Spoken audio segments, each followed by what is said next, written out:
El libro sagrado de Soken. Los ancestros decían que Soken es el centro del mundo porque así lo leían en el testamento, y que allí Yum-Ku Dios Padre bendijo al mundo. Por eso se dice que el pueblo de Soken es sagrado, ya que alberga a la Yum Santísima Cruz Tun y todo lo que se pida con fe será concedido. Los ancestros contaban que junto a la Santísima Cruz Tun había un testamento escrito en lengua maya, de aproximadamente 1 metro de grosor y anchura.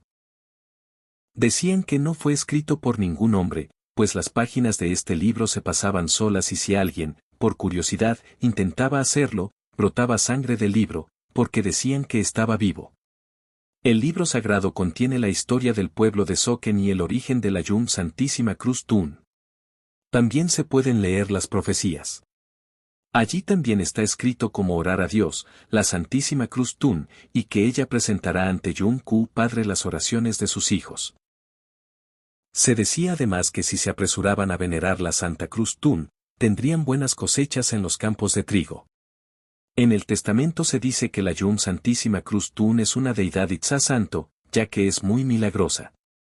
Era un libro sagrado que existió, fue prestado y se perdió, era un libro viviente, cuyas páginas pasaban solas y donde estaba escrito todo, cómo es el mundo, cómo se hacen las cosas en él y cómo va a terminar.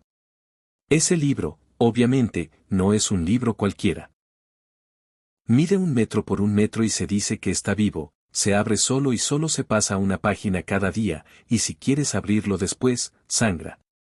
Se supo que a finales del siglo XIX, los habitantes de Soken prestaron el libro a un grupo de mayas macehuales durante el levantamiento de 1847.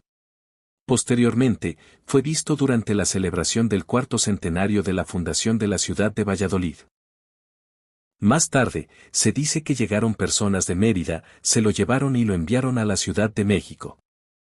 Otros aseguran que el libro se encuentra en una universidad de Estados Unidos.